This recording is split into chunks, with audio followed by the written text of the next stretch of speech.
Right, so let's have a little chat about the frame. The frame itself is not difficult to make because it's all made with double crochet. So there are no tricky stitches or anything like that to worry about. The main thing that you may encounter any issues with on the frame is the size of it. So you might find you make a frame and then you can see that it's far too big. So go down a hook size, that's how you take care of that. And if it's too tight, go up a hook size. So those are the two things to think about if the sizing is coming up a little bit small. The other thing is when you join, you're going to start with a really long chain, and when you join that to go into the round, just make sure that's not twisted. Because sort of a long chain is prone to twisting. So my tip there would be to put the chain onto a table and join that. I'll show you that in a minute. And the last thing that you might need to just have a little look at is joining the leaves in. So we'll just have a look at a couple of bits with the frame, but we won't do it stitch by stitch because, like I said, it's all double crochet and you've got no time for that.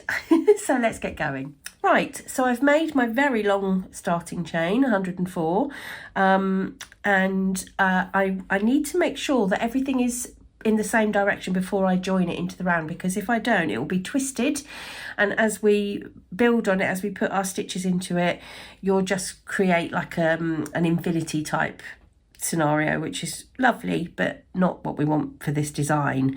Now what I tend to do here is have the yarn to the right and have everything on a flat surface, because it's much easier to sort of see what you're doing with this when you're on a flat surface rather than, you know, I know we sort of tend to sit on the sofa, don't we, or wherever, and do our crochet and trying to do this in mid-air is not as easy, or on your lap.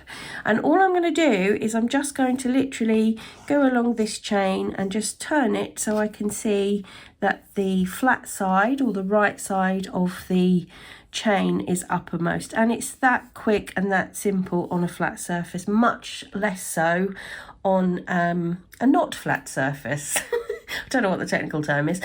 So you can see now I've kind of got it to the position where it's above the top of the hook, so I can really easily pick up and just put my hook into the very first stitch, very first chain that I've made, and create a slip stitch. Okay, and nothing has twisted, nothing has moved, everything is still uppermost. That's my top tip for preventing the twist, and that's probably the only real thing that's going to catch you out for a couple of rounds, or certainly for the foundation round. So you're now going to go round and just put double crochet into each of those chain. So I will do that and we'll join up again, or we'll reconvene, I should say, in round one. Okay, it doesn't look like much at the moment, does it? But here is the joined and foundation row of the frame. And in each corner, you'll see I've put a safety pin as a stitch marker. That's as per the pattern. And that's going to help guide us to the places that we need to join our centre piece of work to. So if you look at the completed one here, you will see, first of all, you can probably just about see that we've got a caramel stripe going in here. Whatever colour you want to use is of course fine, but if you have a look, can you just sort of see that the join is quite subtle because it's into the back loop only of the leaves, so you still get that nice 3D effect of the leaves here because we're only using the back loop of the stitch. But don't worry, I'm going to show you how to do that now. Right, so I've got my caramel yarn. This is the original colourway for Spirit of Flora, and what I'm going to do is I'm going to find a marked corner on my leaf and a marked corner on my frame, and all I'm going to do is to start with is to join the yarn.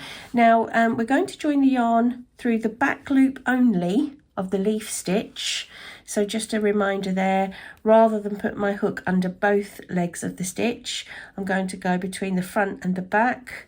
So I just have one leg over the top, and that is actually my hook going into the back loop only.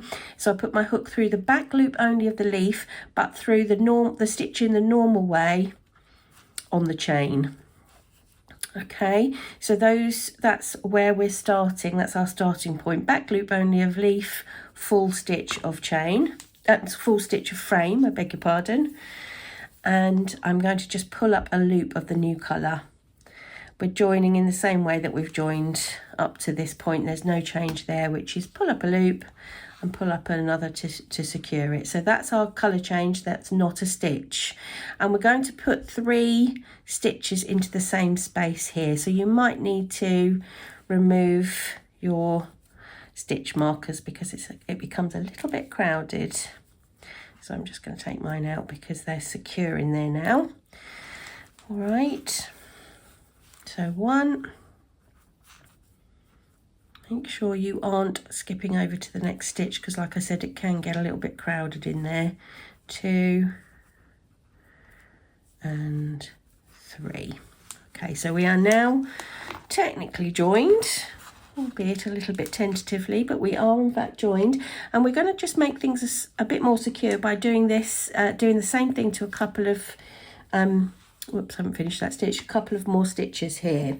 Okay, so we're going to work along the next 3 stitches, making 1 double crochet in each in the same way. So into the back loop of the leaf and the full stitch on the frame. And again, just be careful, make sure you've not skipped a stitch because that first one is a bit crowded. So that's 1. So going into the back loop of number 2. And coming along one on the chain as well, making a double crochet and into the third back loop only on the leaf and coming along 1 stitch on the chain. So let's just have a look there. We'll just stop there. Okay, so I think it doesn't really get more complicated than that. So what you're going to just need to do is just read your pattern carefully, count your stitches carefully, and it all works out beautifully. I'm going to work along and just show you when we get to the picot. I think that's the only slightly different thing, but it's not massively different. So I'll see you at the picot in a moment.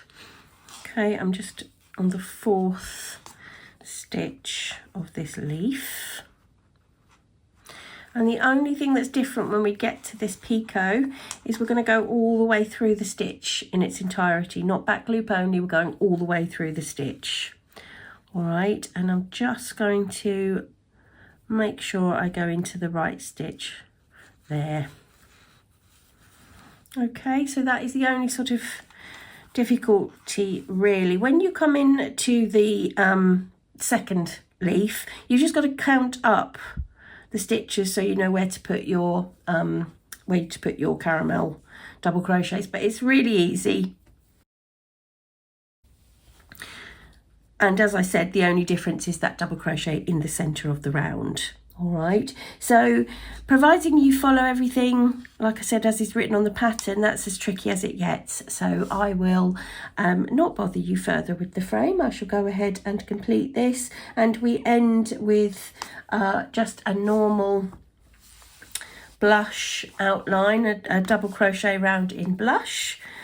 So it ends up looking just like this. So if you have a look round, you can see we're just at the point where I've just made that double crochet into the top of the picot, and then everything else is absolutely identical, working into back loops all the way around. Finish your caramel round and then finish with your really nice outlined round of whatever colour you choose. In this case it is blush. So that's Merton Abbey. I hope you found the videos helpful. Time for your next motif.